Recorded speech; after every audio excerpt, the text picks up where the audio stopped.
Bom, pessoal, gravando, já são 7h01, a gente sempre inicia britanicamente no nosso horário, de maneira bastante pontual.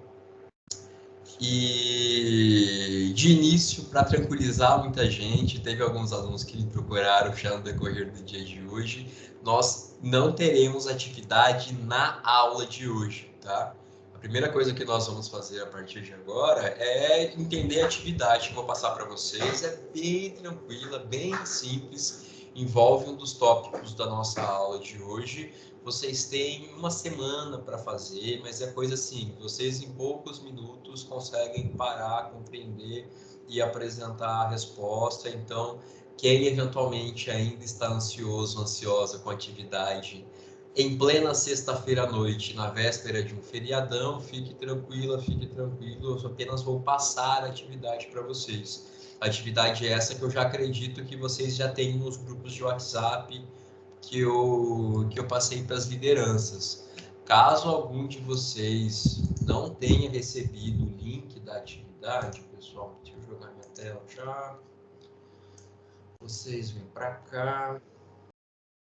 Deixa eu ir recebendo quem ainda está entrando.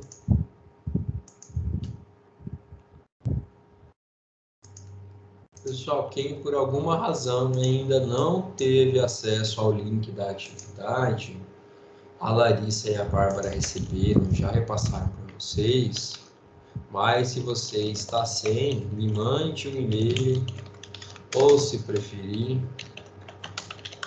me mande um WhatsApp, que eu vou encaminhar para vocês o link com a atividade, tá? Repito, quem está chegando agora, a atividade não é para hoje, tá? Tranquilizem-se, tranquilizem os colegas. Vocês têm até o dia 10 para realizar a entrega. Como vai funcionar essa atividade, pessoal? Vocês vão ter acesso a um link. Deixa eu receber o pessoal.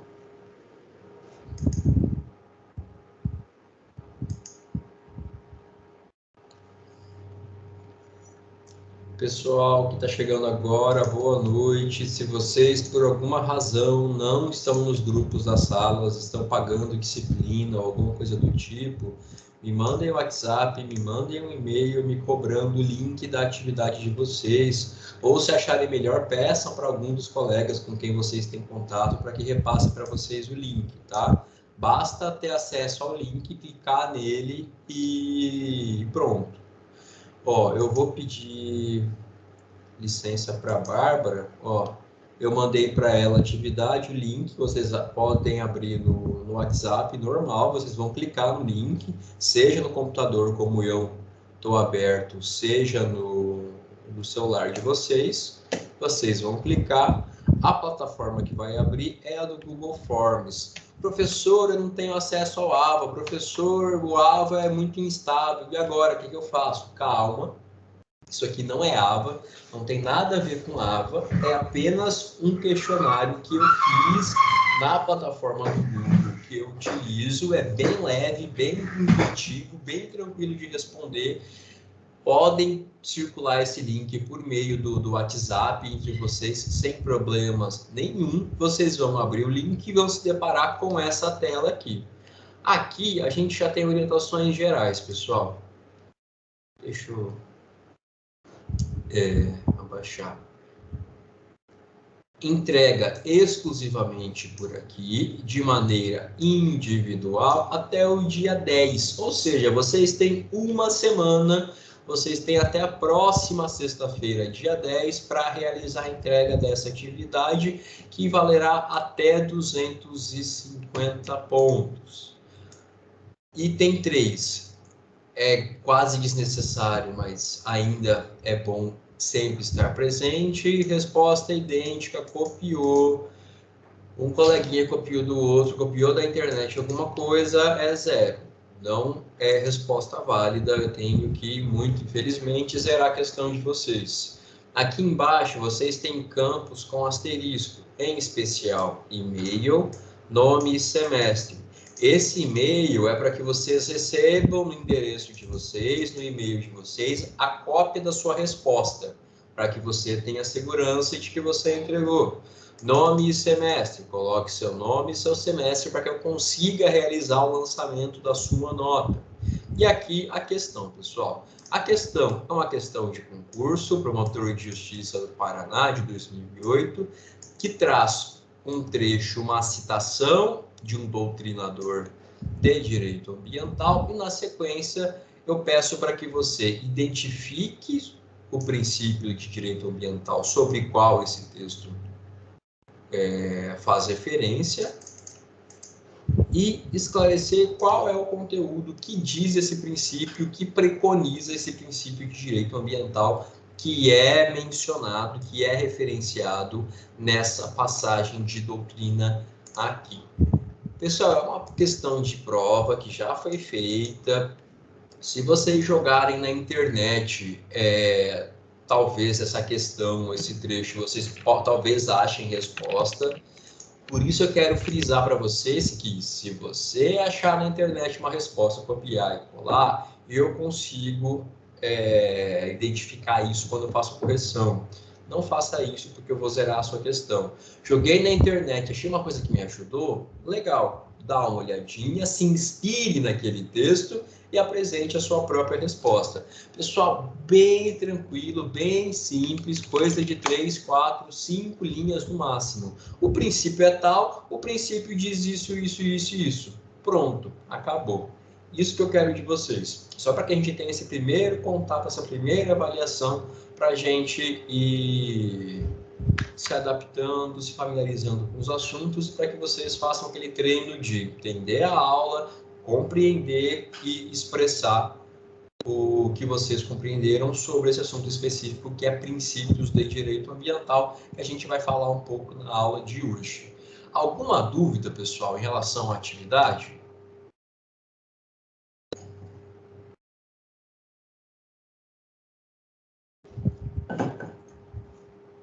Que bom que ninguém tem dúvida. Qualquer coisa, me mandem e-mail, me mandem WhatsApp, tá? Mas super tranquilo.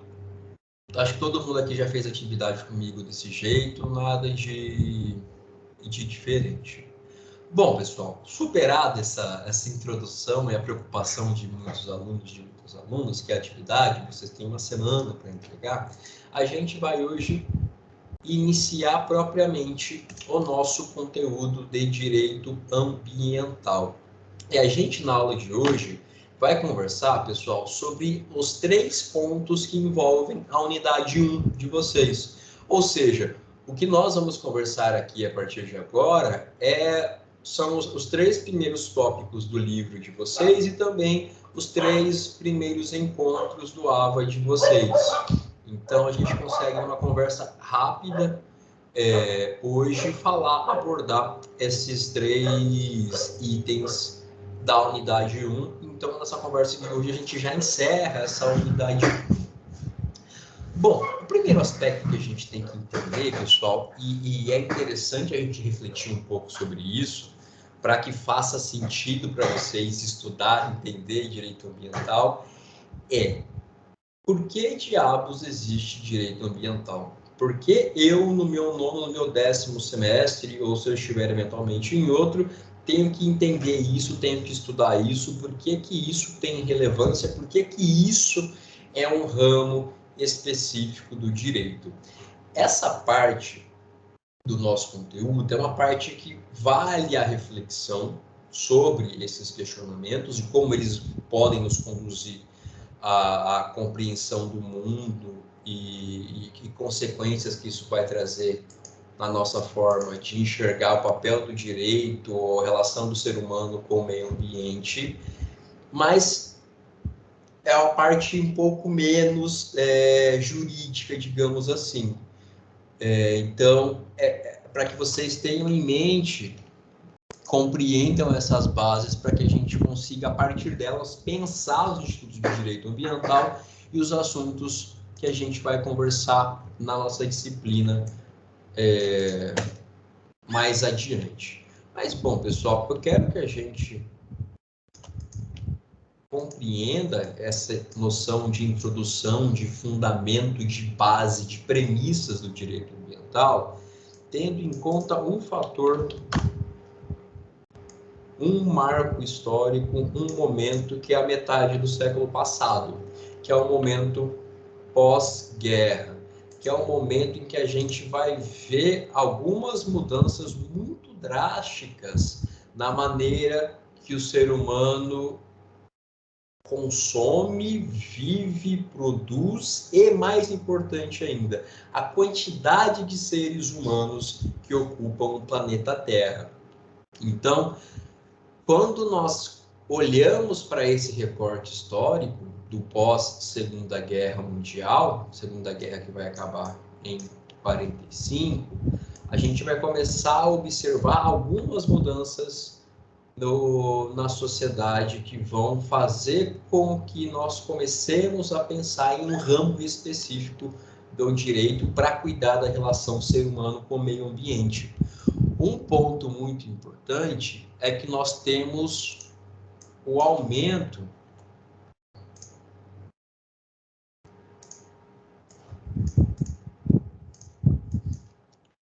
padrão de consumo. Então, a forma com que nós temos acesso a vários bens, a vários produtos, é uma forma muito distinta do que as pessoas tinham na primeira metade do século XX. Esse acesso fácil, por exemplo, a carne vermelha, produtos industrializados, isso tudo começa a ganhar a cara que tem mais ou menos hoje a partir desse momento histórico. Então, a gente tem um aumento do padrão de consumo das pessoas. E, ao lado disso, nós vamos observar também que essa geração que começa a nascer a partir de 1950, talvez você já tenha ouvido falar, são os baby boomers, que eles vêm de um momento em que a taxa de natalidade, o número de pessoas nascidas no mundo, se eleva drasticamente. Nós temos em poucas décadas, a partir daqui, a população mundial saindo de 2 bilhões e batendo 7 bilhões. Isso aqui até meados do início desse século, até meados da década passada. Então, aqui a gente sai da população mundial de 2 bilhões aproximadamente, mais para o começo do século XX, isso aqui é aproximado, e vamos bater 7 bilhões de pessoas na Terra a partir ali dos anos 2010, mais ou menos, um pouquinho antes disso. Então, esses fatores fazem com que nós comecemos a realizar uma pressão demográfica na Terra, no planeta, no espaço que nós vivemos, no meio ambiente, sem precedentes históricos. Nós começamos a utilizar muito mais e com muito mais intensidade os bens ambientais a partir desse momento histórico. Isso faz com que se comece a partir dos anos 70, dos anos 80, a haver uma preocupação mundial com a relação que começa a se mostrar muito nociva entre ser humano e meio ambiente. Então, a gente vai começar a ver, sobretudo a partir da ONU, a atuação de um órgão, IPCC, que é a sigla em inglês para Painel Intergovernamental para Mudanças Climáticas, que é um órgão da ONU. E cientistas do mundo inteiro vão reunir seus estudos no âmbito do IPCC para começar a alertar as instituições, os governos, as empresas, os estados, que a atividade, que a pressão que a atividade humana passa a realizar no planeta, especialmente a partir desse momento histórico, tende a fazer com que o próprio ambiente não dê mais conta de manter a vida como a gente a conhece. Existe gente que mais recentemente vai falar que a espécie humana atualmente se encontra em rumo de extinção. Não seremos nós, não serão nossos filhos, mas que em poucos séculos a espécie humana vai ter deixado a Terra em condições inóspitas para a vida humana. Quem tiver curiosidade, isso eu não vou aprofundar aqui com vocês, dê uma pesquisada no termo quarta extinção, que faria referência à quarta extinção em massa na Terra, que nos abrangeria, que faria com que a vida humana deixasse de existir aqui. Não se enganem, nós não conseguiremos acabar com a Terra. A Terra vai permanecer firme, forte, bela, formosa, como a gente a conhece. Tanto é que ela já passou por 4 extinções de espécies e segue há milhões e milhões e milhões e milhões de anos, fazendo o seu ciclo na galáxia da mesma forma. O que vai acontecer é que a vida humana na Terra, em um ambiente com mudanças climáticas tão drásticas, com acidificação de oceanos, com perda dos processos ecológicos de flora, fauna, complexos hídricos, eólicos, etc., vai se tornar inviável. Por que vocês acham que, por exemplo, Jeff Bezos e o Elon Musk, que são os 2 caras mais ricos do mundo hoje, eles estão preocupados em gastar os bilhões deles em colonização do espaço, em viajar para o espaço com pretensão de criar alguma forma de ter vida humana lá fora? Porque eles sabem que a vida na Terra, na tendência que nós, na velocidade e intensidade de consumo que nós temos hoje, ela vai se tornar inviável em pouco tempo. Por isso essa preocupação, e isso ganhou a mídia, eu acho que nas últimas semanas, nos últimos meses, esses indivíduos gastando somas elevadíssimas, quantias inimagináveis, com projetos de colonização do espaço, com projetos para que se tenha a possibilidade de vida humana fora da Terra. Porque a tendência que se desenha, que se começa a observar a partir de então, é que nós não teremos Terra para viver. Repito, nós de maneira mais abrangente, nós enquanto espécie humana. Isso não deve acontecer de maneira tão veloz, mas alguma coisa talvez para os filhos dos nossos netos é que se preocupar. Sem falar que a qualidade de vida vai piorar muito até que se atingir um ponto em que de fato a vida se torne inviável aqui. Esses impactos, pessoal, da atividade humana na Terra, eles inclusive têm feito alguns estudiosos falar que hoje a era geológica que nós nos encontramos se chama antropoceno. Essa palavrinha, ela é estranha, ela é singela, mas ela carrega muito significado. Quando a gente fala em era geológica, a gente fala em espaços de tempo bem delimitados na história da Terra, que tem determinadas características. A Terra tem milhões e milhões e milhões e milhões de anos. Acho que eu não vou achar aqui. Deixa eu ver se consigo. Vou pedir licença para vocês para ver se eu acho essa imagem que me veio à cabeça agora.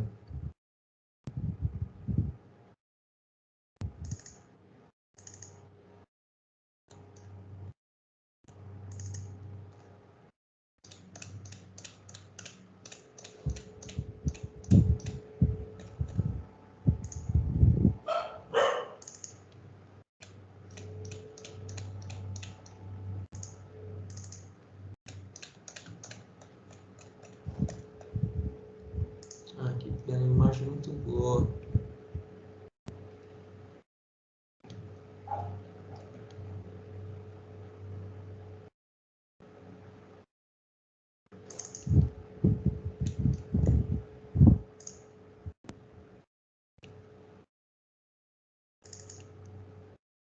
Que pena, não consegui encontrar.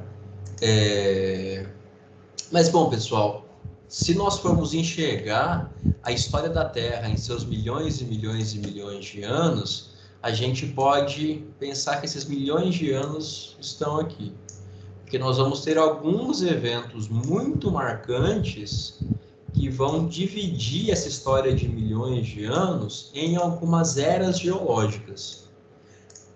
E os pesquisadores recentemente têm falado que a era que começa a partir dos anos 1950, que é a era do Antropoceno, é uma era marcada por mudanças na Terra com dimensões capazes de denominar uma nova era geológica causada pela atividade humana, atividade antrópica, atividade desenvolvida pelas funções, pelas atividades do ser humano na Terra, no espaço que ele ocupa. Então, esse momento que a gente começa a viver a partir de então, e que tem se agravado, ele faz com que, aqui, a partir dos anos 60, 70, sobretudo a partir da atuação internacional de alguns agentes, se comece a trazer o levantamento, a se levantar, a se colocar em pauta, se colocar nas mesas de debate, a questão de como as funções que nós desenvolvemos na Terra trazem esse impacto a ponto de torná-la inóspita para a espécie humana ao longo do tempo. E por isso, pessoal, a gente vai começar a enxergar, a partir aqui dos anos 70, 80, legislações ambientais surgindo no mundo.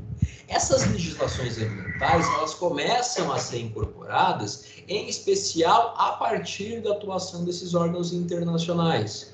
Eles começam esses movimentos e, paulatinamente, os países vão assinando tratados internacionais nos quais se comprometem a adotar medidas para reduzir os impactos da atividade antrópica no meio ambiente e, no segundo momento, até como consequência desses tratados, passarem a prever em seu direito interno regras, normas que regulamentam como vai se dar a atividade humana no espaço, no ambiente que nós ocupamos. Então, o que é o direito ambiental? Nada mais é do que um conjunto de princípios e regras que, dentro do direito brasileiro, regula, estabelece diretrizes, parâmetros que devem ser observados em relação à atividade humana no espaço ocupado pelo ser humano, no meio ambiente. O direito ambiental é o ramo do direito, portanto, que vai regular como o ser humano pode, ou não pode, ou em que condições pode intervir no meio ambiente. Então, se eu sou proprietário rural, eu posso fazer o que eu quiser dentro da minha propriedade? Calma, não é bem assim. Existe uma legislação que precisa ser respeitada. Se eu estou nessa propriedade e eu sei que tem minério aqui, eu posso extrair esse minério da forma como eu bem entender? Calma, não é bem assim. Existe uma série de regras, de requisitos, de condições que você precisa atender para que você possa realizar a interação, a intervenção no meio ambiente.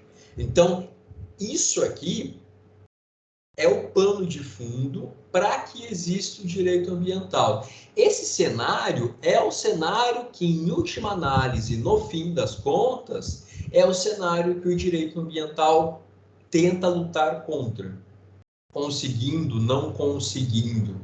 Mas são essas as premissas, são essas as bases sobre as quais o direito ambiental vai se estruturar.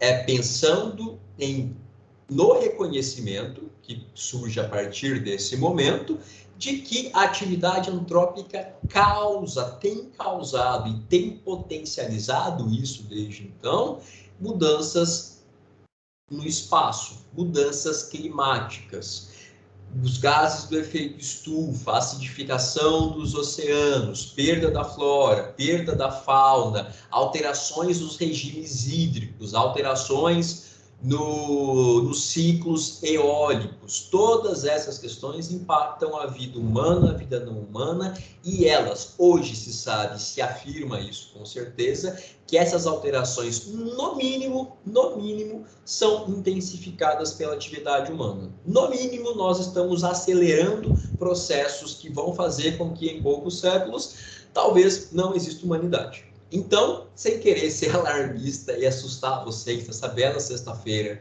pré-feriadão, esse é o cenário que faz com que nós, hoje, no nosso fim de graduação, paremos para compreender direito ambiental. Essa é a função do direito ambiental, no fim das contas. Eu quero que vocês tenham isso em mente, porque quando a gente for estudar um negócio chato pra caramba, uma regrinha específica sobre o que eu tenho que fazer com o meu lixo, sobre quem tem responsabilidade em relação à coleta de resíduos sólidos, sobre quais são as regras que se aplicam ao Sistema Nacional de Unidades de Conservação, quando tudo isso parece ser muito chato, muito técnico, muito específico, ou quando você quiser compreender qual é a razão de ser de um dado princípio, tente ter isso em mente. Tente saber que a preocupação última do direito ambiental, a preocupação final, a ideia que dá a premissa inicial do direito ambiental é se preocupar com esse cenário. O direito ambiental, os direitos de terceira dimensão, de terceira geração, eles surgem aqui. Os direitos coletivos, cujo exemplo mais emblemático é o direito ambiental. Eles surgem nesse cenário, nesse contexto social. Então, quando a gente fala em introdução ao direito ambiental, é muito importante a gente ter algumas dessas noções. Vocês não têm que ser ativistas, vocês não têm que viver isso e virar vegano ou algo do tipo, muito longe disso, mas vocês têm que saber que esse é o conjunto de situações que faz com que nós estudemos hoje aqui direito ambiental, e é basicamente isso que está no material de vocês que eu coloquei nos slides. Aqui a gente tem uma representação do Fridays for Future, que é aquele movimento das crianças que simplesmente pararam de ir às aulas às sextas-feiras, em greve, porque as crianças falaram, olha, não tem sentido eu ir para a escola, eu estudar, eu aprender, eu ter um emprego, eu consumir, se a atividade humana que é desenvolvida como é hoje vai acabar com o planeta. O que eu estou fazendo aqui? Então, essa geração é uma geração muito sensível a essas questões ambientais, inclusive fez com que esse movimento ganhasse o mundo. Até o Brasil teve, acho que há uns 4, 5 anos que isso começou, em que ganhou mais corpo, ganhou mais expansão. A gente teve algumas manifestações e um dos lemas desse movimento não há planeta B. Talvez para o Jeff Bezos e para o Elon Musk e para as pessoas que são milionárias e bilionárias, talvez não sejamos nenhum de nós aqui nessa sala hoje à noite, talvez eles tenham espaços para ocupar, e espaços literalmente dentro do espaço, né, sideral. Mas a maioria das pessoas, a maioria esmagadora das pessoas só tem esse planeta e nós precisamos ter cuidado para evitar ou, quando menos, retardar esse processo de inhospitalidade da Terra. E na sequência eu trago alguns trechos do livro do Ingo e do Tiago que tratam justamente dessas questões.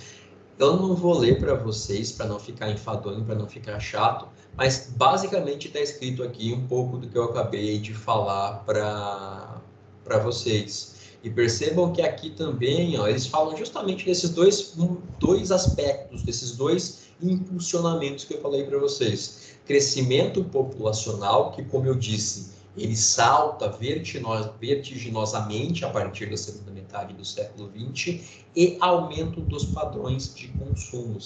A associação desses dois elementos fez a pressão humana sobre a Terra aumentar muito nessas últimas décadas. E aí, isso aqui também eu tirei do Ingo e do Tiago, eles trazem limites planetários que foram identificados pelos cientistas que já não tem mais aguentado essa pressão antrópica, essa pressão humana. É como se cada um desses limites fosse um elástico, fosse uma corda, e a gente já está puxando tanto que eles estão quase arrebentando. Então, alguns desses fatores, uns hoje são mais críticos, outros menos, mas esses fatores vão fazer com que a gente chegue a esse estado que deve ser evitado de piora da vida da qualidade humana e de catástrofe ambiental, ou, quando menos, de uma deterioração dos bens naturais como nós os conhecemos.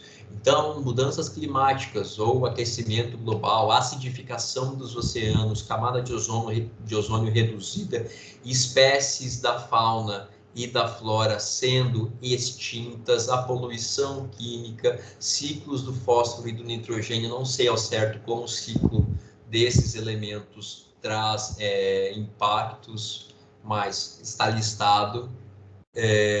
Mudança no sistema do solo, o uso da água doce, da água potável e a carga atmosférica de aerossóis. Isso aqui é reconhecidamente um dos gases do efeito estufa que vai contribuir também para o aquecimento global. Aerossóis, CO2, metano, entre outros gases que vão contribuir para um efeito em que o Sol, a irradiação solar que entra não saia completamente e fique estancada aqui dentro, gerando o aumento da temperatura média global. Então, esses são alguns dos limites planetários que são identificados a ciências duras.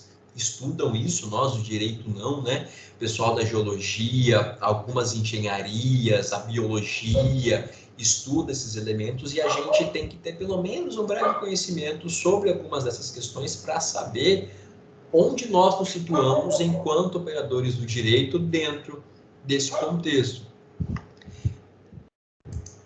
E aqui, na sequência, Ingo e Thiago explicam para a gente um pouquinho mais sobre os limites planetários, mas é interessante esse trecho aqui que eu destaco para vocês.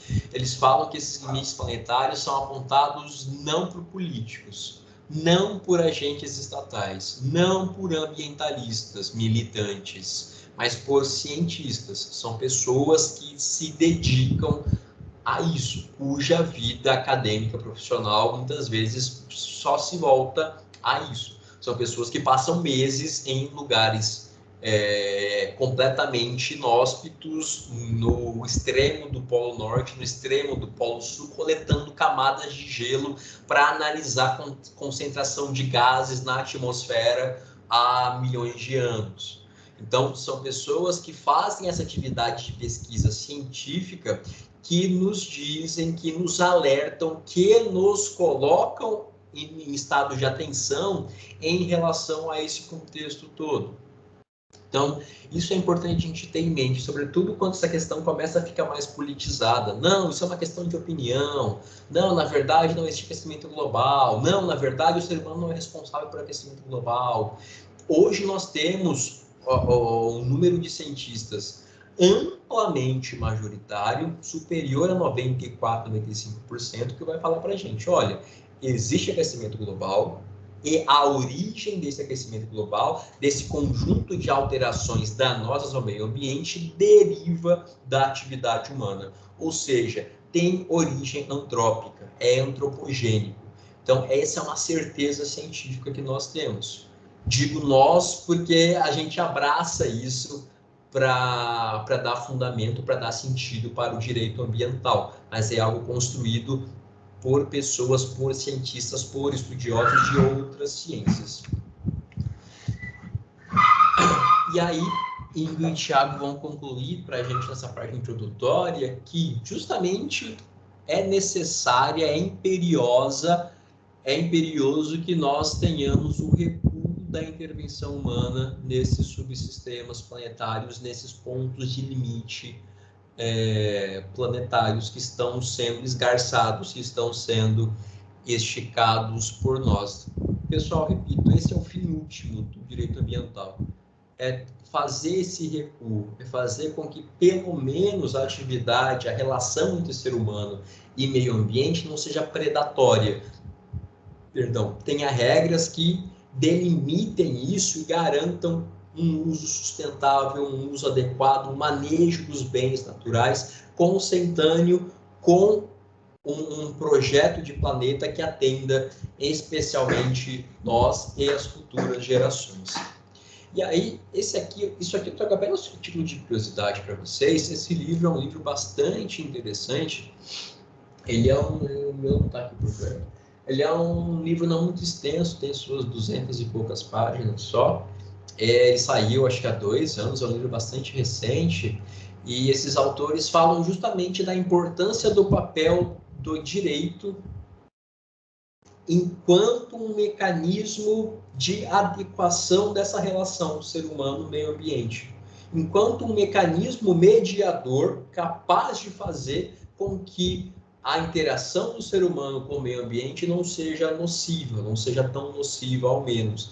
Esses autores vão chamar essa forma essa atividade jurídica, como isso vai se operar, por meio de uma revolução, alteração drástica dos sistemas que tem hoje, mas dessa junção entre o ambiental, o ecológico e o jurídico.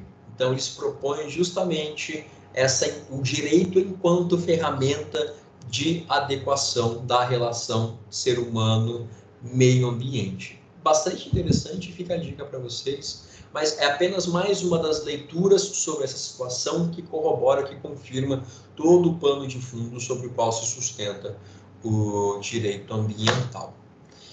E aí, pessoal, superando esse momento introdutório, como eu disse, é uma coisa mais de elucubração, de reflexão, para que a gente entenda um pouco por que surgiu, por que se preocupar e qual é a finalidade, a gente começa a falar justamente de algo mais concreto, mais pragmático, algo que vai cair em toda e qualquer prova que você for fazer na sua vida que caia direito ambiental.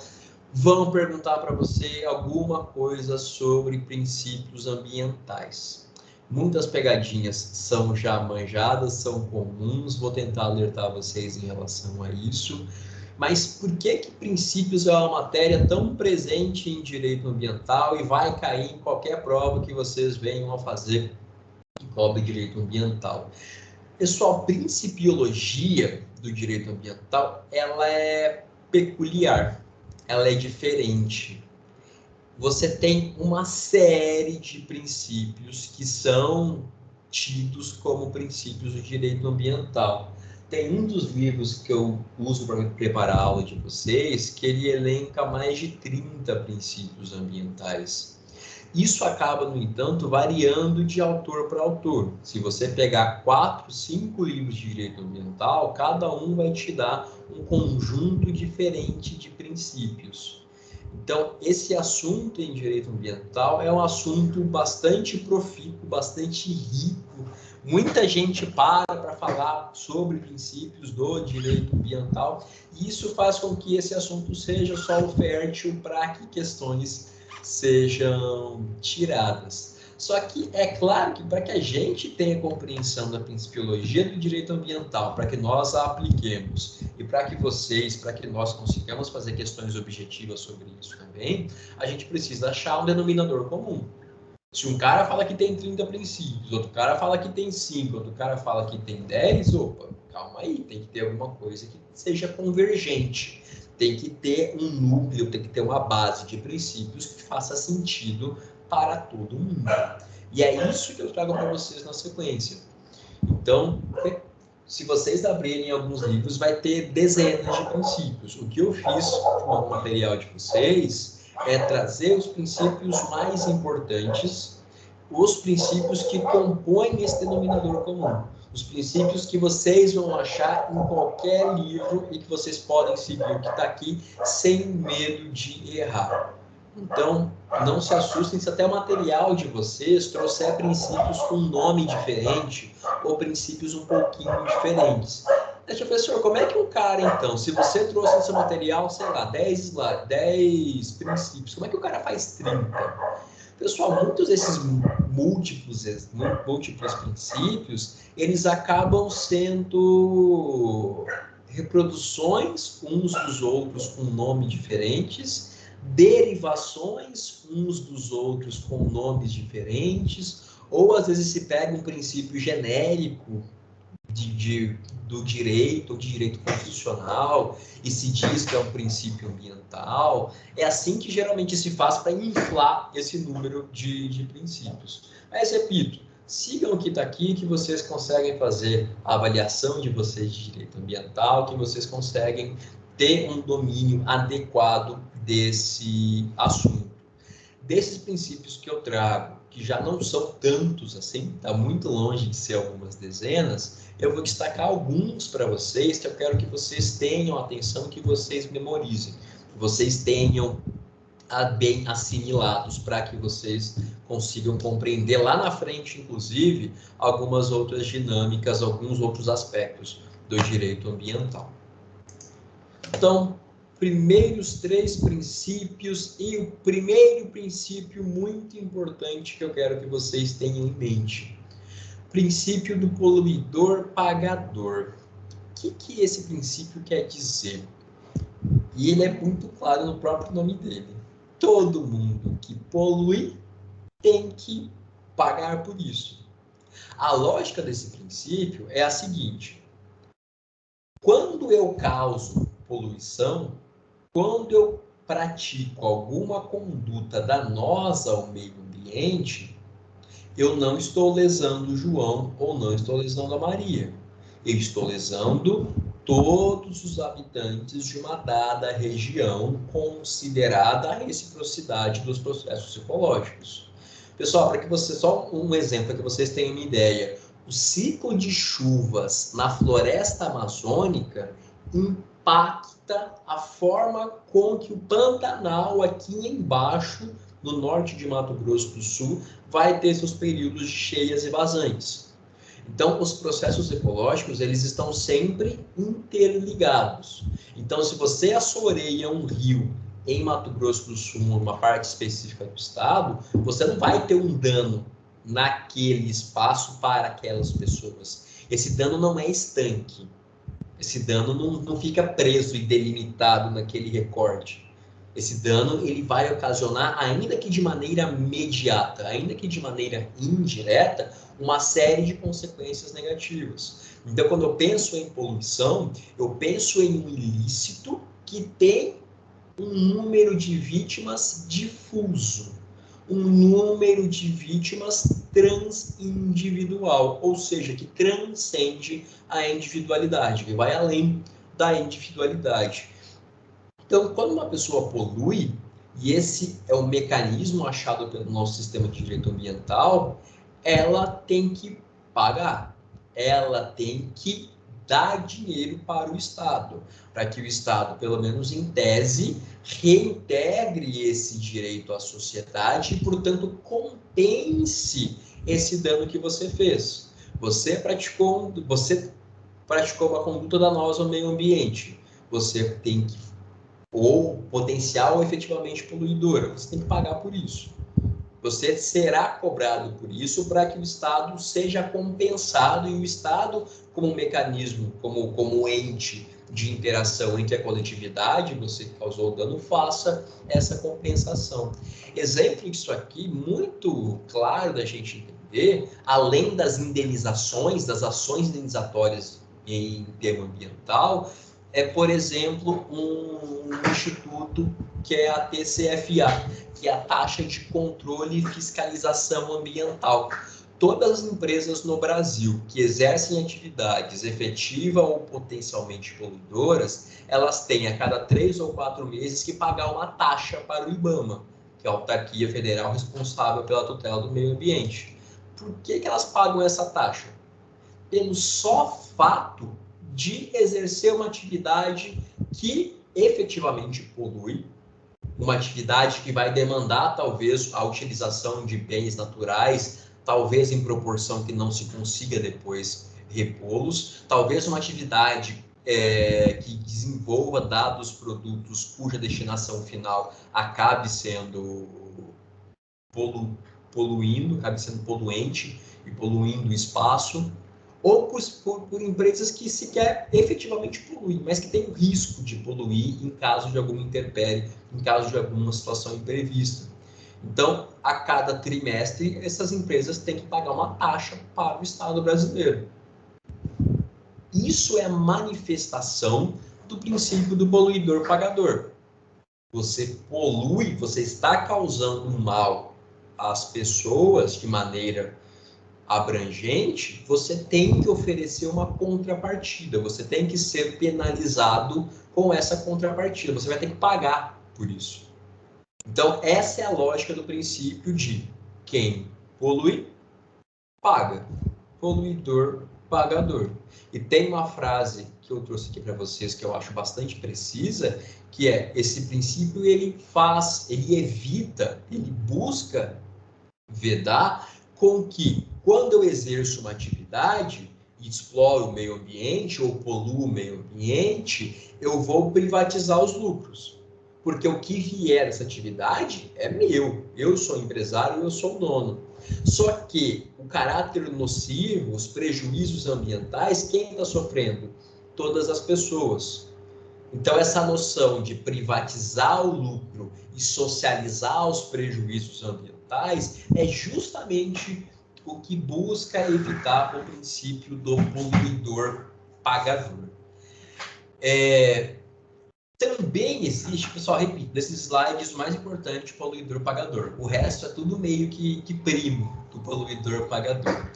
Porque alguns autores até falam que esse princípio do usuário-pagador estaria aqui dentro do poluidor-pagador.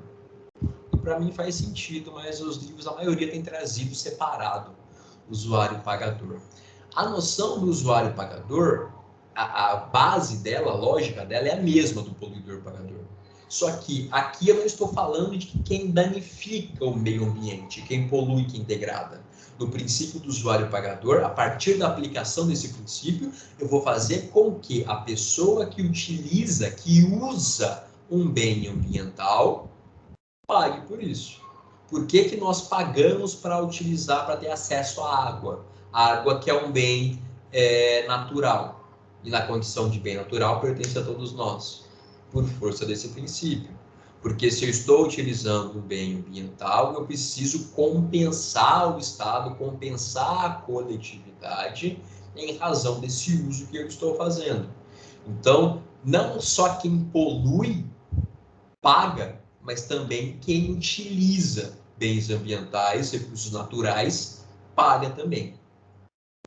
E partindo dessa mesma lógica, existe esse terceiro princípio, que é o protetor-recebedor. É a mesma lógica, mas de maneira invertida. Se quem polui, se quem usa, paga, e quem protege, recebe. Então, de maneira a fomentar atividades, pessoas a preservarem os recursos naturais, a preservarem o meio ambiente, são pensados alguns institutos, alguns mecanismos para fazer com que a pessoa que protege o meio ambiente ela receba a contrapartida financeira. Enquanto quem usa e quem polui dá a contrapartida financeira. A gente vai estudar, por exemplo, que as reservas legais, eu tenho na minha propriedade rural, dependendo do bioma em que eu estou inserido, uma porcentagem de reserva legal que eu preciso observar. Eu posso, no entanto, ter uma área de reserva legal extra. Eu posso vender essa minha área de reserva legal, essa área de vegetação nativa que está lá intacta, eu posso vender para uma pessoa que usou a dele, por exemplo. E como eu estou deixando uma maior parte do meu imóvel com vegetação nativa, eu sou recompensado por isso. É o mecanismo que faz com que eu ganhe dinheiro a partir disso, como maneira de estimular as pessoas a que protejam, a que preservem o meio ambiente. Esses três princípios, eles estão ligados a partir da mesma lógica. São os três irmãos. Se você quiser decorar apenas um, você vai decorar poluidor-pagador, você vai assimilar poluidor-pagador. Eu diria que dos princípios de direito ambiental é o mais importante, um dos mais importantes, porque muito dos mecanismos do direito ambiental vão ser estruturados a partir desse princípio. Alguma dúvida, pessoal, em relação a esses 3 princípios? Lembrando que eu estou falando assim, mas a sala é nossa, a sala é de vocês, tá? Por favor, parem, perguntem. Por enquanto está tranquilo, professor. Beleza, Bárbara. Obrigado pelo retorno. E vai ficar tranquilo. O direito ambiental é super facinho, é super tranquilo, é fluido, é suave de estudar. Na sequência, sim. Desculpa interromper. O senhor Imagina. vai passar algum trabalho já por esses dias para a gente já começar a fazer? Gleice, eu passei no comecinho da aula. Ah, tá. Que eu entrei na aula, já era quase 7h30, desculpa. Não, imagina. Você está no grupo de WhatsApp da sua turma? Sim, estou. Dá uma olhadinha lá que deve estar o link da atividade. É só entrar, clicar. Vocês têm uma semana para entregar. Tá. Pessoal, Obrigada. Imagina. Pessoal, se tem alguém aqui, eu estou segurando alguém esperando atividade, fique tranquilo, fique tranquila. A atividade de vocês eu já passei, vocês vão fazer vocês vão entregar a semana que vem, tá? A aula de hoje também, como as outras, como as demais, estará disponível no YouTube para vocês. Fiquem à vontade, por favor. Não é por isso não, tá, professor? Desculpa. Ah, não, imagina, Gleice, mas assim, ainda que fosse, se fosse o caso, sabe? Imagina. Porque no começo, antes da aula, começaram a me procurar, e eu comecei a aula já falando para tranquilizar todo mundo. Mas fiquem em paz. Isso não é problema, não. E desculpa se eu fiz parecer que você está aqui só por isso, Gleice. Eu agradeço a vocês pela presença, pela atenção, plena sexta-feira, véspera de feriadão. É que eu que entrei tarde, porque eu saí muito tarde do meu trabalho, então eu só pude entrar mais tarde. Mas, assim, eu tô adorando a aula do senhor. Obrigada, professor. Ah, que bom, fico feliz. Imagina, eu que agradeço. Pessoal, dando sequência, a gente tem os outros 2 princípios que eu diria que, com o princípio do poluidor-pagador, vão fazer a tríade dos princípios que são o coração do direito ambiental, da principiologia do direito ambiental. Esses 3 princípios, pessoal, são os princípios, a partir desses 3, todos os demais vão derivar. E esses 3 princípios são os únicos que são exclusivamente pertinentes ao direito ambiental. Vocês não vão achar prevenção, precaução e poluidor-pagador em nenhuma outra área do direito. Enquanto alguns outros princípios que nós vamos ver, eles sejam meio genéricos, é possível você extrair, talvez vocês tenham visto algumas coisas parecidas já no decorrer da formação de vocês.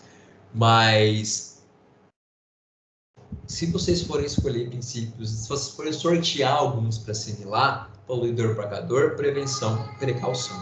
Pessoal, essa dupla aqui, esses 2 irmãos, eles são os campeões de pegadinha em prova, tá? Prestem atenção nisso. Por quê? Porque o conteúdo deles é muito semelhante e porque as palavras precaução e prevenção são muito parecidas, então é fácil confundir. O que a gente tem em comum em relação a esses 2 princípios? Prevenção e precaução. O que essas palavras trazem à mente da gente quando a gente lê? Prevenção, precaução. Trazem a noção de cuidado. Trazem a noção de antever alguma coisa e tomar medidas para evitar algum perigo. Eu estou sendo prevenido, estou sendo precavido. Opa, eu estou sendo uma pessoa cuidadosa. Eu estou já analisando uma situação, vendo as possíveis consequências dessa situação e, a partir disso, tomando a decisão mais segura. Estou sendo precavido, estou sendo prevenido. Então, esses 2 princípios trazem essa ideia de, diante de uma situação de decisão, eu já ser cuidadoso e tomar a decisão mais adequada. Esse é um ponto comum, essa é a base comum desses 2 princípios. Mas por que eles são diferentes? Pessoal, eles só são diferentes, a ideia dos 2 é a mesma, mas eles só são diferentes por conta dessas palavrinhas destacadas aqui. Eu quero que vocês associem a ideia de prevenção à ideia de risco certo, risco conhecido. Eu sei que se eu construir barragens com essa técnica aqui, existe efetivo risco de colapso da obra com consequentes tragédias. Eu sei que se eu praticar a exploração do minério dessa maneira específica, ou na base de um rio com tal largura para fazer dragagem, eu vou assorear esse rio. Ou eu tenho um risco muito elevado de ter um dano ambiental. Então, quando eu falo em prevenção, eu falo de uma situação que eu já conheço os riscos e, a partir do conhecimento dos riscos, eu vou me prevenir. A prevenção, portanto, pressupõe que eu saiba que existe um risco, que eu saiba que esse risco existe. E, a partir disso, eu vou adotar medidas para impedir que esses riscos ocorram, ou, pelo menos, para limitar a possibilidade de ocorrência desses riscos. Então, pessoal, prevenção, risco certo. Não é dano certo, tá? É risco certo. Eu sei que existe efetivo risco. Eu sei que a atividade A, atividade B, atividade C representam um risco ao meio ambiente e à vida humana. Eu já sei. E, a partir disso, eu tomo medidas para evitar, diminuir a chance desse risco ser concretizado em um dano ambiental. Então, prevenção, risco certo. A noção de precaução, ela é um pouco diferente, porque quando a gente fala em precaução, em ser precavido no direito ambiental, a gente está falando de uma situação em que não há conhecimento sobre a existência de risco. O risco ele é incerto, o risco é duvidoso. Eu estou diante de uma atividade nova, ou eu estou diante de uma atividade que nunca foi implementada nessas condições. Eu não sei se essa atividade A ou se essa atividade B vai causar algum risco à população humana, à população não humana, à vegetação, aos recursos hídricos, aos complexos eólicos, ao solo. Eu não sei. A ciência ainda não dispõe de mecanismos, de técnicas, de informações para me dizer se isso é ou não poluidor, se eu vou ter consequências negativas ambientais a partir da ação desse empreendimento. Então, a noção de precaução é ligada à ideia de incerteza. Eu não sei. Mas, se eu não sei, eu preciso tomar a decisão que mais beneficie o meio ambiente e que, portanto, impeça essa atividade ou elimine as possibilidades de risco. Tem uma noção, um conteúdo da precaução que eu gosto muito de chamar a atenção, porque ajuda muito a entender. Vocês, com certeza absoluta, já ouviram milhões de vezes o Brocardo, lá da fase da condenação penal, do indúbio pro réu. Ou seja, no direito penal, no direito processual penal, se eu tenho dúvida, eu favoreço o réu. Se eu tenho dúvida na hora de proferir uma decisão penal condenatória, se eu não tenho certeza, eu absolvo. Essa é a lógica desse princípio, desse brocardo, no penal e no processo penal. Aqui, pessoal, a gente pode falar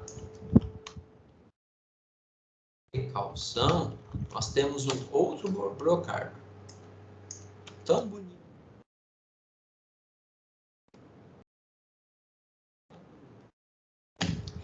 Se eu tenho dúvida, eu favoreço a natureza. Se eu tenho dúvida, eu vou optar por não permitir essa atividade ou me valer de todos os recursos possíveis para eliminar as possibilidades de risco. Então, o princípio da precaução nos informa justamente essa noção de dúvida. Precaução, dúvida, não sei. Prevenção, eu já sei. Essa é a diferença entre os dois. Mas eles, repito, eles têm essa base comum. Ambos os princípios estão preocupados a antever situações e, pensando nesse caráter prospectivo, que pode acontecer, fazer a limitação dos riscos, ou evitar completamente que aquela atividade seja implementada em prol da coletividade, em prol do meio ambiente, enquanto recurso, enquanto bem comum de todos nós. Pessoal, ficou claro prevenção e precaução? Tudo certo?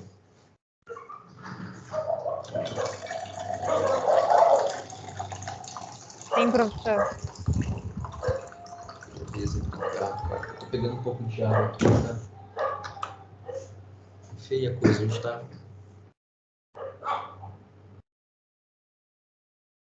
muito quente. Na sequência, pessoal, eu trago outros 3 princípios que estão acabando já, que já não tem a mesma densidade, já não tem o mesmo corpo, a mesma importância desses 3 últimos. E são princípios que a gente poderia inferir dos fundamentos do direito ambiental ou da própria previsão constitucional que nós vamos ver na sequência sobre o direito ambiental, mas que a doutrina também arrola enquanto princípios próprios do direito ambiental. Então, entre eles está o desenvolvimento sustentável. O que é que isso quer dizer? E a noção que vocês têm é a mesma do princípio do direito ambiental. Que se eu faço uso de recurso natural renovável, se eu exploro madeira, se eu exploro a madeira vai ser o melhor exemplo. Se eu exploro a madeira, se eu exploro uma determinada mata, uma vegetação, eu retiro as espécies de lá, esse princípio me diz que eu só posso ir utilizando, retirando da natureza em uma velocidade compatível com a regeneração, para que eu sempre encontre esses bens naturais da mesma forma e para que as pessoas que depois de mim estarão aqui também encontrem esses bens da mesma forma. Então, a noção de desenvolvimento sustentável, ela está muito ligada à ideia de equilíbrio, de ponderação entre a forma com que eu consumo um recurso ambiental, um bem ambiental, e a forma com que esse recurso vai sendo reposto pelas próprias atividades da natureza, pelas próprias funções da natureza. Também aqui entra aquela lógica bastante comum também, que para eu falar em desenvolvimento sustentável, eu preciso conseguir equacionar, eu preciso conseguir balancear as necessidades humanas, que são infinitas, com os recursos naturais, que são finitos. Então, achar esse ponto de equilíbrio entre atividade, consumo, necessidade humana e o que a natureza pode entregar é o objetivo, é o conceito, o que preconiza esse princípio do desenvolvimento sustentável.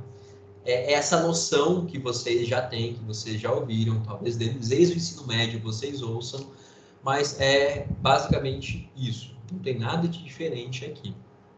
Função ambiental da propriedade, ela também se associa com a função social da propriedade, que vocês já devem ter visto em direito civil, muito possivelmente quando estudaram bens. A função social da propriedade só é atendida se eu também respeito a função ambiental da propriedade. Então, além de garantir a função própria daquele bem, além de garantir a função socialmente esperada para aquele bem, eu também preciso garantir que, em relação àquele bem, todas as normas ambientais sejam respeitadas, para que eu tenha as funções de um determinado bem, usualmente imóveis, para que eu tenha elas todas atendidas e para que eu evite sancionamentos possíveis a partir do não atingimento, da não utilização de todas as funções do bem. Então, se eu tenho um imóvel, a função social do imóvel é garantir moradia. E a função ambiental do imóvel é fazer com que a partir dele ou dentro dele não sejam praticados ilícitos ambientais, que o regramento ambiental que se aplica àquele imóvel, àquele espaço, seja observado. Também não tem nada de extraordinário, de muito diferente em relação a esse princípio. Participação pública, pessoal, é um princípio que a doutrina traz como princípio, mas é uma coisa também bastante elementar, bastante deduzível, que é o meio ambiente, enquanto bem difuso, ele é responsabilidade do poder público e da coletividade. Não é só do poder público, não é só do Estado, tampouco é só da coletividade, da sociedade, de ONGs, talvez.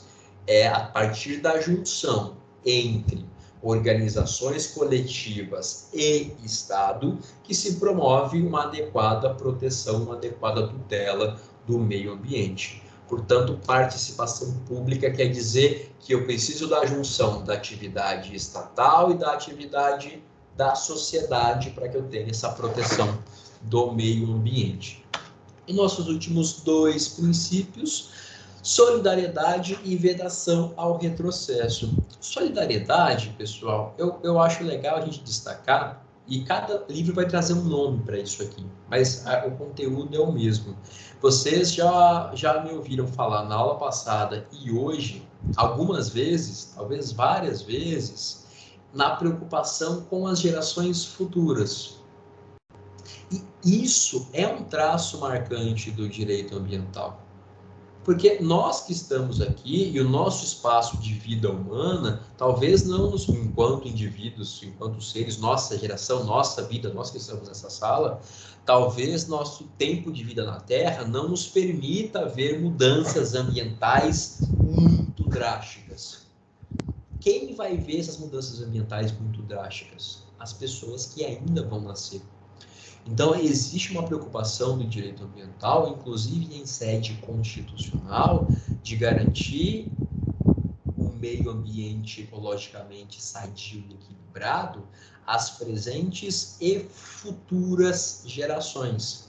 A ideia desse princípio da solidariedade, alguns chamam de solidariedade intergeracional, quer dizer que nossa geração tem que entregar para as próximas gerações o meio ambiente no mínimo, nas mesmas condições que nós encontramos. Então, se eu recebo o planeta dessa forma, eu precisaria, no mínimo, entregar ele do mesmo jeito. Não pior, só melhor. Eu não posso esgotar os recursos naturais de maneira egoísta. Por mim, eu estou vivo, eu estou aqui, vou fazer o que eu quiser. E quem vai nascer depois? Estou nem aí. Essa lógica não é permitida pelo direito ambiental, nesse particular do princípio da solidariedade. O próprio texto da Constituição brasileira se preocupa com as futuras gerações. Então, esse é um aspecto interessante do direito ambiental, mas que também decorre do fato de o direito ambiental ser o melhor exemplo, o exemplo mais emblemático de direitos coletivos, em sentido amplo, de direitos difusos, de direitos transindividuais. Então, quando eu falo em um dano, em uma lesão ou em um bem que acaba repercutindo na esfera pessoal de muitas pessoas, de inumeráveis pessoas, de indelimitáveis pessoas, eu falo também em danos que podem afetar, em bens que dizem respeito a pessoas que sequer nasceram. E, por último, o princípio da vedação ao retrocesso, que vocês já estudaram, talvez, em constitucional, em direitos humanos, em direito do trabalho, ele aparece em várias áreas do direito. Porque, na verdade, esse é um princípio bastante geral, pessoal, em relação à temática de direitos fundamentais. Às vezes... Opa, aqui ficou claro. Às vezes, esse princípio aparece com outro nome.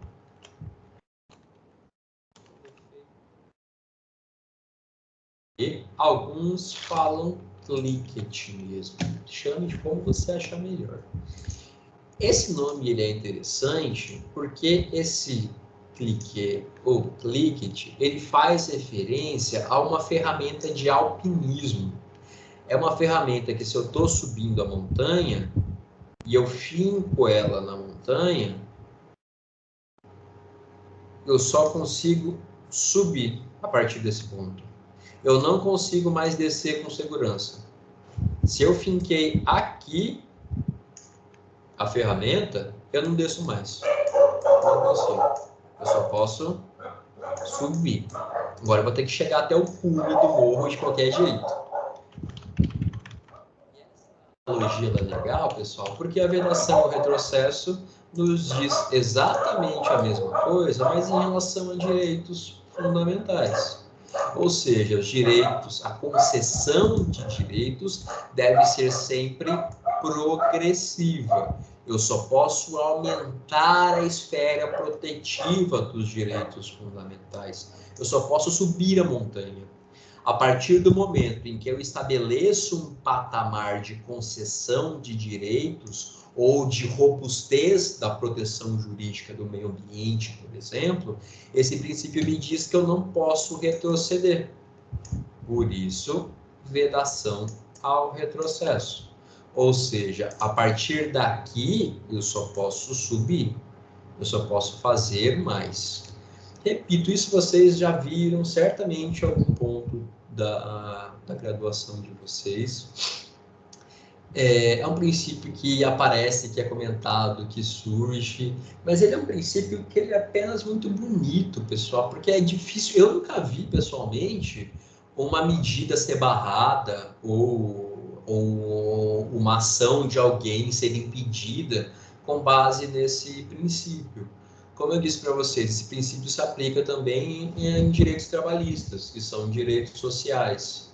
A gente tem visto já há alguns anos retrocessos drásticos em direitos trabalhistas. E se invoca, se fala, vedação ao retrocesso. Mas se valer dos meios institucionais de uma lei ordinária, de uma lei complementar, de uma proposta de emenda à Constituição que altere esses direitos,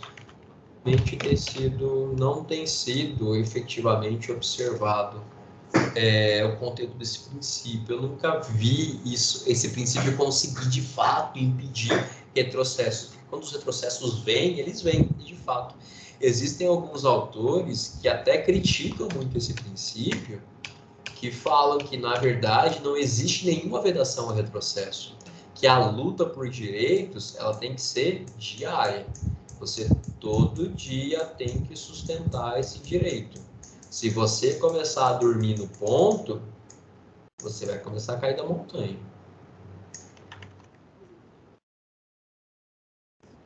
Eventualmente quiser trabalhar princípios numa pós, esse é um princípio bastante controvertido. Tem gente que gosta, acha bonito, perfeito, tem gente que critica bastante. Mas ele aparece aqui também no nosso rol de princípios de direito ambiental. Ele, com essa mesma acepção, com esse mesmo conteúdo. Eu até coloquei aqui em regra, como exceção a essa afirmação. É proibido, é defeso, em regra, o recuo dos patamares legais de proteção ambiental.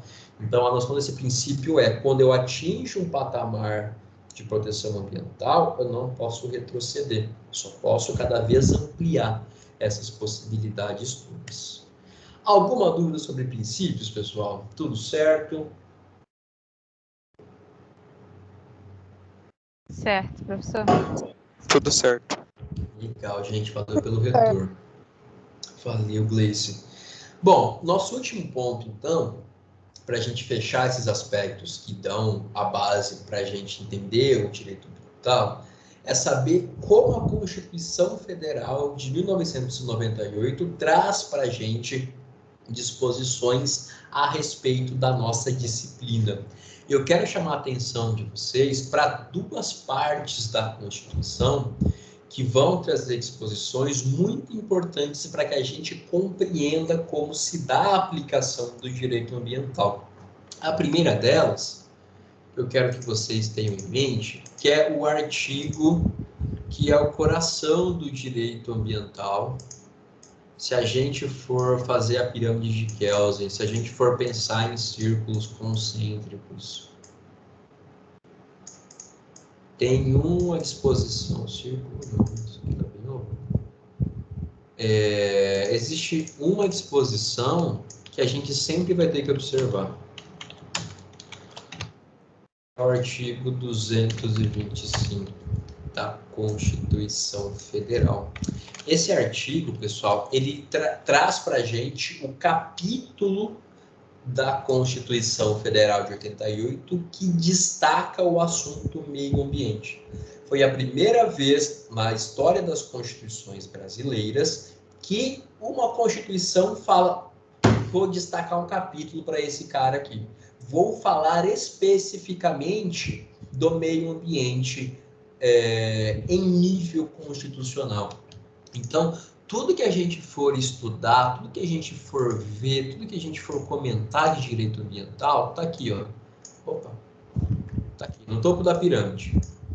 Tudo que tiver aqui embaixo deve obediência ao 225 da Constituição. Tudo que está em torno desse artigo também tem que respeitá-lo. Todo o direito ambiental começa a se estruturar a partir desse artigo, a partir dessas disposições que eu começo a ter a estruturação do direito ambiental. Então, a gente vai olhar agora o 225 e vai voltar a analisar ele várias vezes durante a nossa disciplina.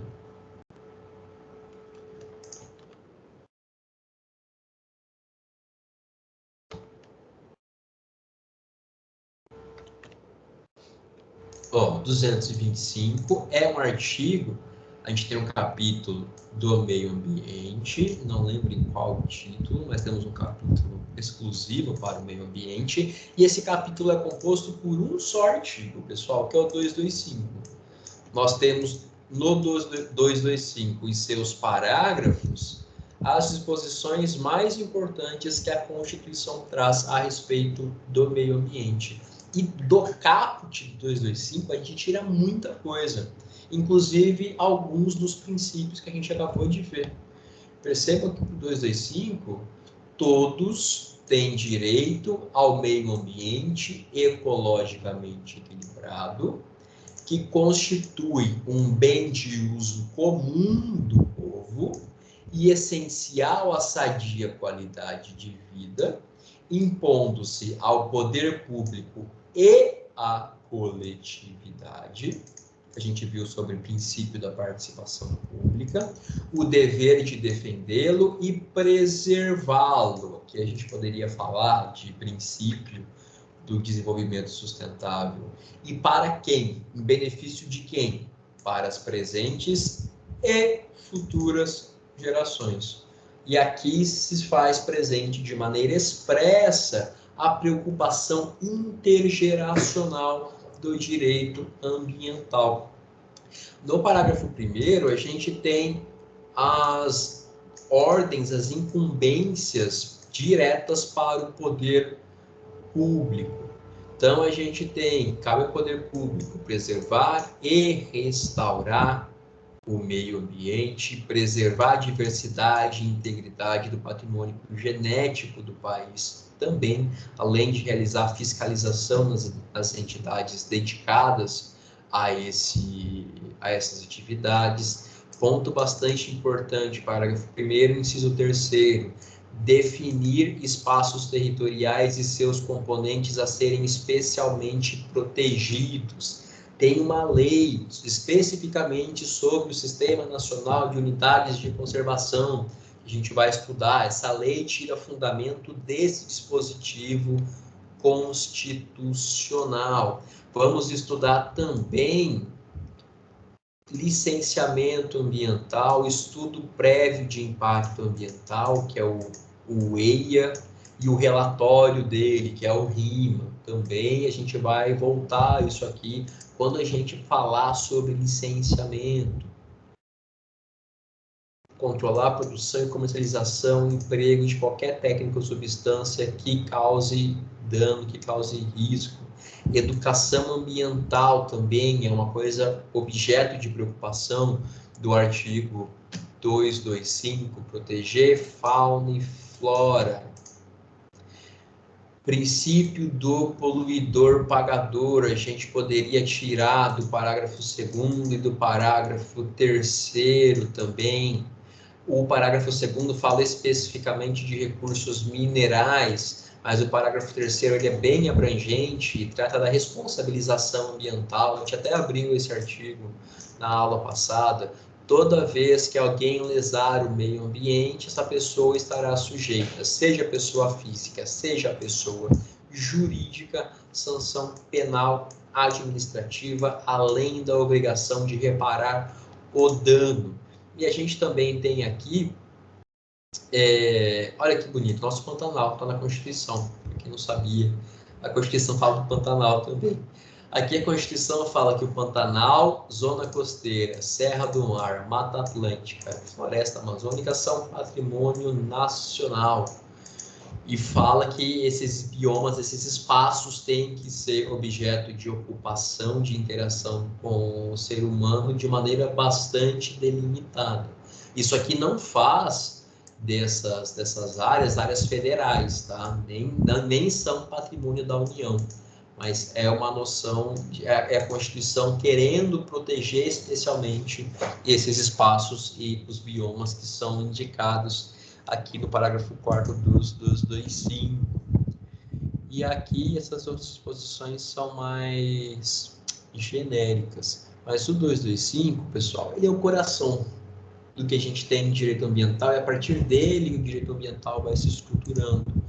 Eu trouxe até para vocês aqui no slide o mesmo 225, o caput dele com alguns pontos negritados, fazendo a ênfase que a gente acabou de fazer.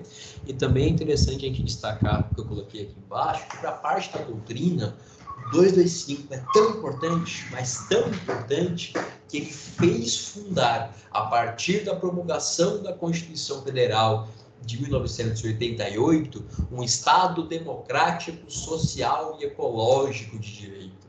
O Ivo, por exemplo, e o Tiago, que escrevem esse livro que eu citei já no começo, eles falam expressamente isso, que a partir dessa disposição constitucional, o Brasil adotou um modelo de Estado ecológico. Existe gente também que fala na construção de um direito constitucional ecológico, ou de uma constituição ecológica, a partir das diretrizes, dos mandamentos, dos elementos, especificamente do caput do artigo 225 da Constituição Federal. Então, esse é um artigo bastante aplaudido, bastante comemorado pelos estudiosos do direito ambiental, e se considera ele muito avançado também em termos de proteção, de tutela do meio ambiente. Então, saibam que o que a gente viu hoje, sobretudo boa parte dos princípios, eles não estão só num limbo doutrinário. A gente pode, a partir da leitura do 225, falar de muita coisa aqui dali. Eu posso falar de poluidor pagador a partir do 225. Eu posso falar de solidariedade intergeracional a partir do 225. Eu posso falar em prevenção e precaução a partir das disposições do 225, a partir da preocupação e da obrigação do Estado e da coletividade em proteger o meio ambiente. Então, do 225, a gente vai tirando todos esses elementos, formando tijolinhos para ir construindo todo o direito ambiental. Ele é simples, ele é bem tranquilo, ele é pequenininho, daquele jeito, com seus 7 parágrafos, e curto, conciso, mas tem toda essa importância para a disciplina. Então, esse é o primeiro ponto sobre o qual eu queria chamar a atenção de vocês. 225 a gente conhece a partir de agora, 225 voltará à nossa tela, à nossa sala de aula em alguns momentos também, quando a gente for ver alguns regramentos que derivam diretamente do 225, como, por exemplo, a lei do SNUC, o Sistema Nacional de Unidades de Conservação. E, por fim, pessoal, eu queria chamar a atenção de vocês de uma outra porção da Constituição, que é a porção que fala sobre divisão de competências entre os entes federativos. Todo mundo aqui já sabe que o Brasil é um estado com forma federal, com nível na União, nos estados, no DF e nos municípios. O modelo de proteção do meio ambiente, notadamente em relação às competências administrativas, é um modelo de repartição comum. Ou seja, todos esses entes federados, eles têm a atribuição de tutelar o meio ambiente. O que é que isso quer dizer? Quer dizer que não existe só o IBAMA para dar conta de fiscalizar o meio ambiente. Não existe só em Mato Grosso do Sul o órgão estadual, que é o IMASU. Não existe em Campo Grande só a Secretaria de Meio Ambiente do município. Esses entes todos existem e esses entes todos atuam de maneira coordenada dentro dos seus espaços de competência específicos para a tutela do meio ambiente. A gente vai estudar um assunto que é bastante importante, pessoal, que faz um link até com direito administrativo, que é o poder de polícia ambiental. Não tem nada a ver com polícia militar, nem com polícia judiciária, tá? É polícia civil e polícia federal. Basicamente, função de fiscalização e penalização administrativa.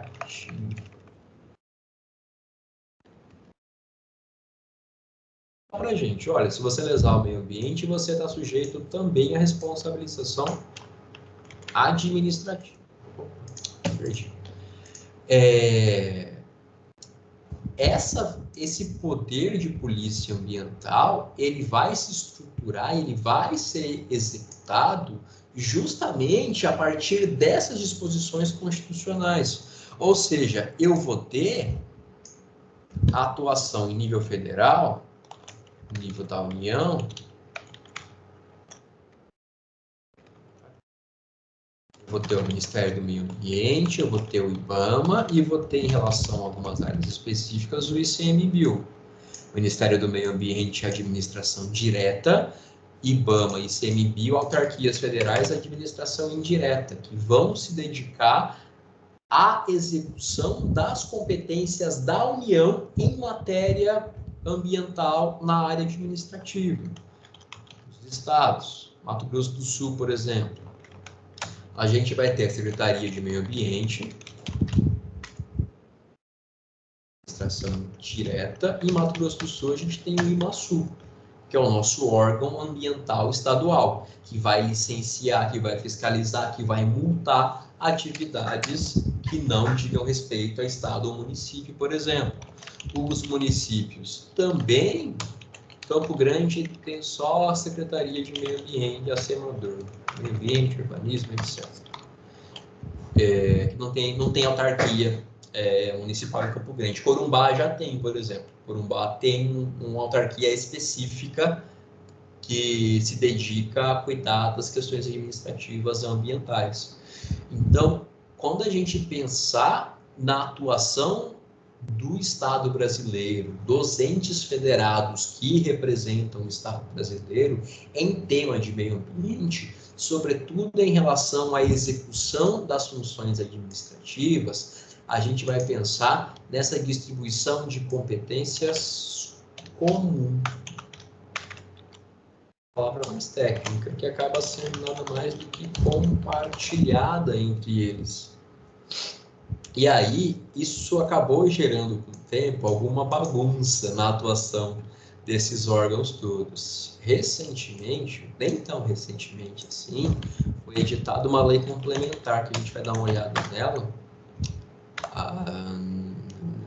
Não vou lembrar o ano. Acho que é 2011. Nossa, não tem nada de recente. Mas ela está aqui. Em 2011 foi criada a LC 140, e ela justamente, olha aqui a emenda dela, ela vai fixar, ela vai regulamentar o artigo 23 da Constituição Federal em relação à cooperação entre União, Estados, DF e município nas ações administrativas decorrentes do exercício da competência comum relativas à proteção das paisagens naturais, etc, etc, etc. Então, essa lei vai explicar para a gente como esses entes todos vão trabalhar juntos sem nenhum trombar no outro. Ou se trombarem, como a gente corrige. Mas isso eu quero que vocês tenham em mente desde já, porque a gente vai gastar um tempinho nesse assunto mais na frente, e saibam que a competência administrativa é comum. Nós teremos esses órgãos todos atuando em prol da defesa do meio ambiente em nível administrativo. E na porção de competência legislativa, a gente vai ter algumas áreas, alguns assuntos específicos, exclusivos da União, dos Estados, mas também temos alguns assuntos que são assuntos de competência concorrente em matéria de legislação. Então, por exemplo, se vai ser editada uma lei sobre usinas nucleares, sobre energia nuclear, só a União tem competência legislativa para tratar desse assunto. Agora, se eu vou editar uma lei sobre pesca, por exemplo, eu vou ter competência União, Estados e municípios para isso. Também o DF, é claro. Lembrando que a União, nesse esquema, sempre vai atuar de maneira nacional, os estados sempre de maneira regional e os municípios sempre de maneira local, a depender da predominância dos interesses envolvidos. União trabalha com tudo, o estado com aquela porção maior, e o município só com a sua delimitação geográfica. Pessoal, existem algumas outras pequenas passagens em que a Constituição acena para o tema meio ambiente. No entanto, o que a gente precisa saber e dar destaque agora, primeiro, 225, ali bonitinho, tranquilo, curtinho, mas com toda essa importância que ele tem, e a distribuição de competências, especialmente a administrativa ou material, como vocês quiserem chamar. A gente não vai estudar a competência legislativa. Isso aqui, saibam que é assim e só. Mas a competência material a gente vai parar para ver consequências concretas disso mais para frente na disciplina. Alguma questão, alguma consideração, alguma dúvida? Tudo certo? Não, professor, tranquilo. Beleza, obrigado pelo retorno. Pessoal, como eu falei... professor. Oi, desculpa. Só no dia da avaliação, professor. Por enquanto, não. Não, a prova vai ser tranquilíssima. Professor. Calma aí. Sim. Eu estava comentando dos órgãos da administração direta, inclusive eu trabalho lá no Semagro. Ah, legal. Legal, você trabalha com o que especificamente, Bruno? Eu trabalho na área administrativa lá. Poxa, legal, cara. Então, faz sentido, vai fazer sentido para você. Porque às vezes tem muito aluno que, ainda mais se eu dou essa matéria no começo do curso, o aluno acha que só existe, sei lá, IBAMA. Ele acha que tudo é IBAMA. Calma, não é assim, é mais complexo que isso. Sim. Poxa, legal. A gente vai falar, uma aula a gente vai falar quase só sobre essas questões de polícia administrativa ambiental. É bem interessante a gente saber como se dá essa atuação, como se dá essa distribuição de competência, quando há conflito, por exemplo, se alguém multa na área que talvez fosse do outro, qual prevalece, etc. É interessante, é uma parte bem legal. E falar também de direito ambiental, e como eu falei para vocês também antes, a gente vai ter a disciplina vai ser dividida meio que em duas partes. Uma parte é entender as regras de direito ambiental, que é praticamente o primeiro bimestre, e a segunda parte é entender a responsabilização, a penalização. Tá, e se eu descumpro essas regras ambientais? Quais serão essas consequências? Como eu serei responsabilizado? O que pode acontecer? Seja a gente, na prática, trabalhando como entidade pública, como alguém que vai buscar a responsabilização, seja como alguém que vai se defender dessas acusações. Mas, pessoal, missão de hoje cumprida. Eu falei para vocês na aula passada, vocês tiveram presente em ter direito ambiental agora no fim do curso. Não se assustem, não tenham expectativas tristes com a avaliação. Direito ambiental é bem tranquila, uma disciplina de nível 1 também. Vai ser bem sossegado, é uma matéria bem fácil de entender. Ela pode ser difícil se a gente tivesse a pretensão de ficar e mergulhar em questões técnicas. Isso é um saco e não ia fazer sentido nenhum para nenhum de nós. Mas a proposta que eu tenho e que eu baseio muito na ementa da disciplina, ela é bem mais tranquila e dá para vocês todo um panorama, toda a vista por cima do direito ambiental com profundidade adequada, para que vocês também, se tiverem a pretensão um dia de se aprofundar, tenham plenas condições de assim fazer. Bom, pessoal, se ninguém tem mais nenhuma consideração, muitíssimo obrigado pela atenção de vocês numa sexta-feira à noite, véspera de feriadão.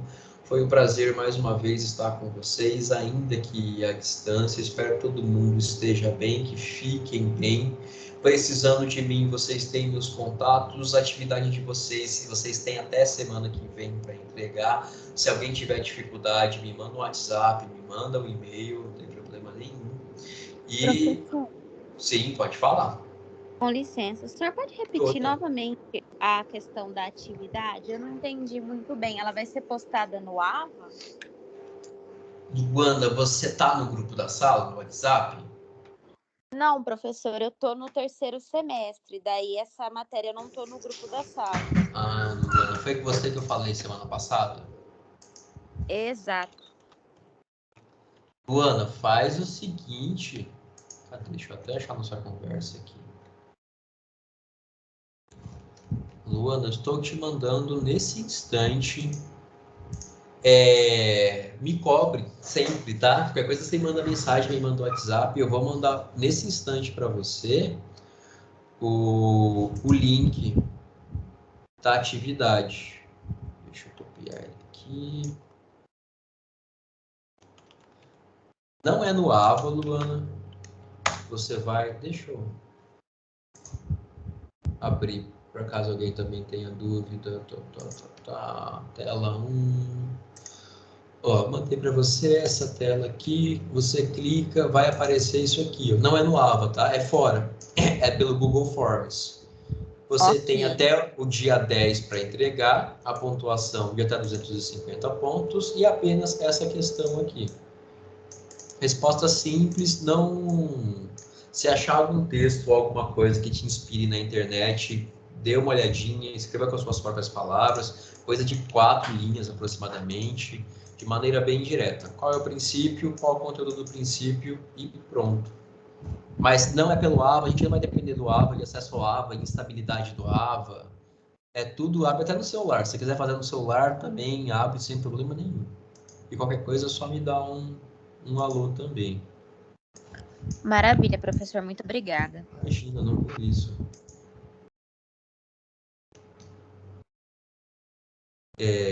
Mas me desculpe que eu sou péssimo com nomes também, tá, Luana? Para mim, a maior dificuldade de dar aula assim é que eu não vejo os rostos. Então, enfim, é difícil para mim. A memória é terrível. Bom, pessoal, é isso então. Sigo à disposição de vocês. Fiquem bem, um forte abraço, um excelente final de semana, um bom feriado para quem for ter feriado e até a próxima. Boa noite, professor. Obrigado pela aula. Muito boa, viu? Tchau, professor.